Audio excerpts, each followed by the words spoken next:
Mexican cooking authority Rick Bayless shares all the steps for delicious red chili tamales, plus his secret for making tender tortillas.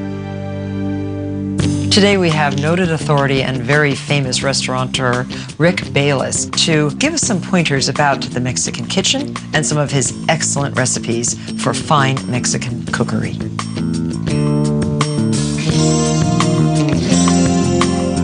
Well, I don't know if you've ever eaten a tamale, but tamales are the perfect example of special occasion food. They're rich, they're wrapped up, and they involve a fair bit of time to prepare.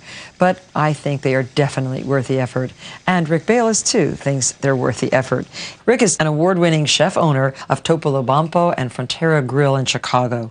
His books, Mexican Kitchen and Authentic Mexican, have wonderful recipes. And today we're making what kind, Rick? We're going to make red chili sauce wrapped up in a corn husk, dried corn husk. This is from the grain corn, the field corn, not from fresh corn. We are going to put into boiling water, turn it off, choose a heat-proof plate, put right down on top. After about an hour, they will be pliable and easy to use as a wrapper. Excellent.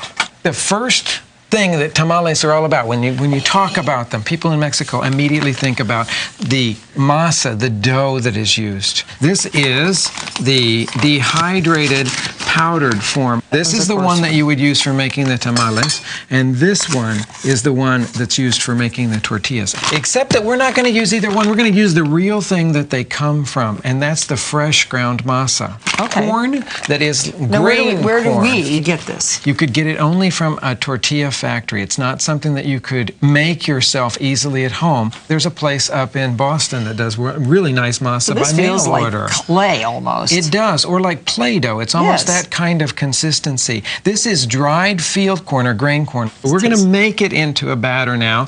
Down here, we're going to talk about the other ingredients that go into this batter, and one of them that we really do need to talk about is lard. Now, this is fresh rendered lard. This isn't manteca in Spanish, and you know this is even healthier for you than butter. It has half the saturated fat and half the cholesterol, which is something most people really don't know. Into the mixer goes about a teaspoon of baking powder, a scant teaspoon of salt, and we're going to beat that until it's light and fluffy, which is actually not going to take a whole lot.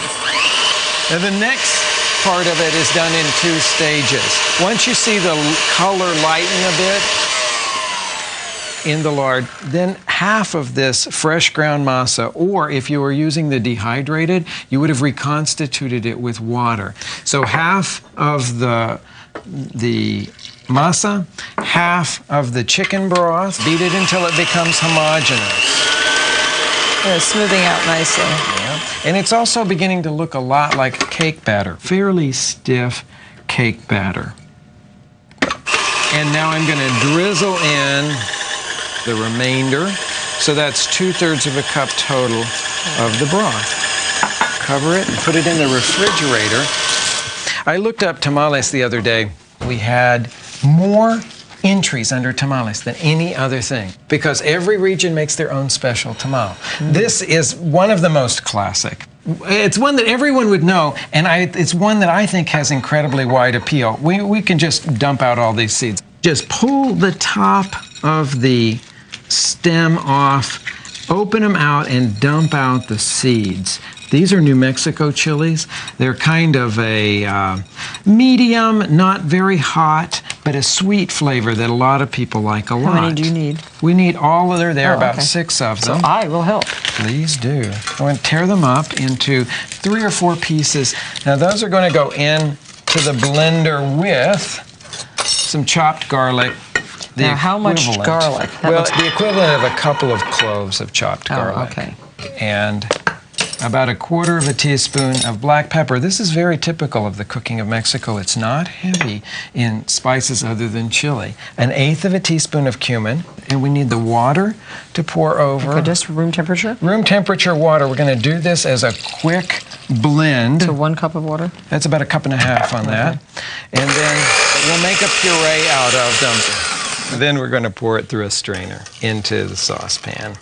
Now you see what we've got left here? It's almost just skin of chili. And we've taken all of the pulp of the chili meat and pressed it through the strainer. We're going to chop that up. Okay, I can do that. Just how big pieces? About 3/4 of an inch cubes will be appropriate. Salt is going to go into this pot along with There. and right into our pot. Oh, good. Uncovered, we're going to cook it for 50 to 60 minutes until it is completely tender and the liquid has reduced to a nice thick sauce. Yes. We need another 1.5 cups of water, if I could ask for you to measure that out for us to go on this.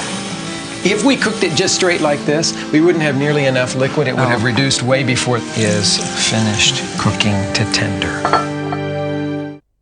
The tamale batter has chilled for about an hour, just as Rick requested, and we need to beat the dough again to lighten it even further. You've noticed, I think, that it's gotten very thick, thicker than it was before. So we're going to actually use about 3 tablespoons of that sauce. This, by the way, is not only cooked, but it's cooled.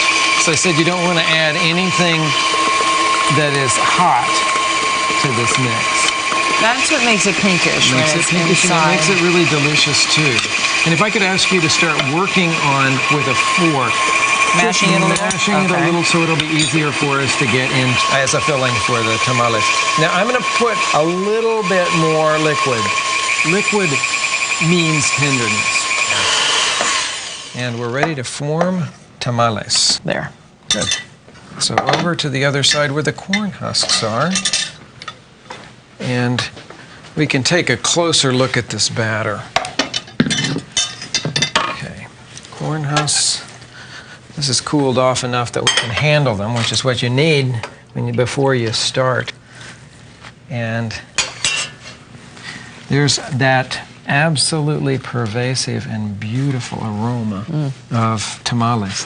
First step is to tear about 1/4 inch strips for us to tie our tamales.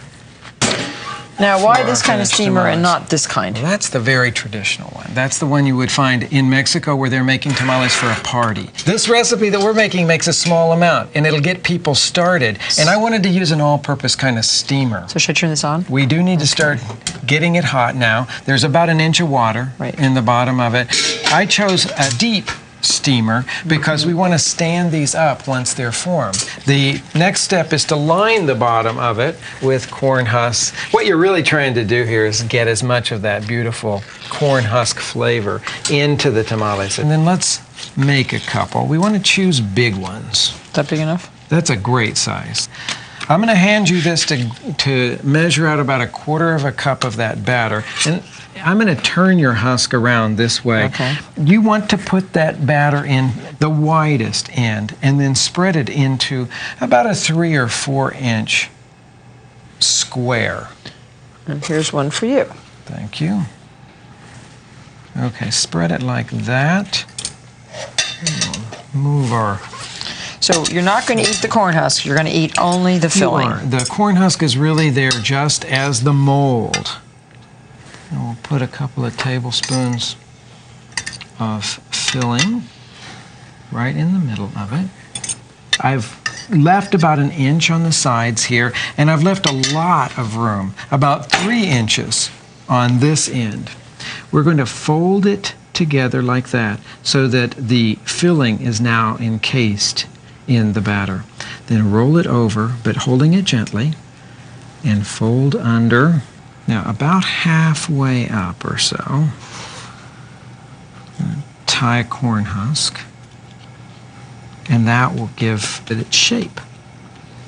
What about the open end? The open end will do just fine, and stand them right into the steamer. Oh, I see. Okay. So just one little simple knot? One little simple knot. There. How's that? That's beautiful.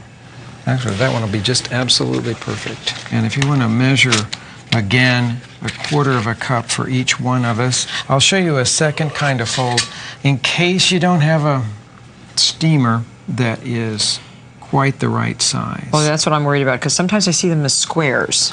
That's right, and so I'll show you how that one goes. The same amount of filling will go on this one, but you'll notice I haven't gotten it quite so far down toward the flat or wide end of it. Now with this one here, I'm going to make the second fold at the top here. Folding it down like that. Now the big drawback to this is that you don't have room for the batter to really expand as it cooks. Oh, I see what So you mean. you'll end up with a tamale that's a little denser. It'll still be very tender, but it won't be as light and fluffy. I think I like the standing up version do better. It's a little bit easier to manage. Now once you've finished making all of your tamales, stand them up and again go back to the corn husks. All of your scraps can go on the top. Covering them on the top will keep any condensation from coming down around them. And then let them steam for about an hour, hour and 10 minutes.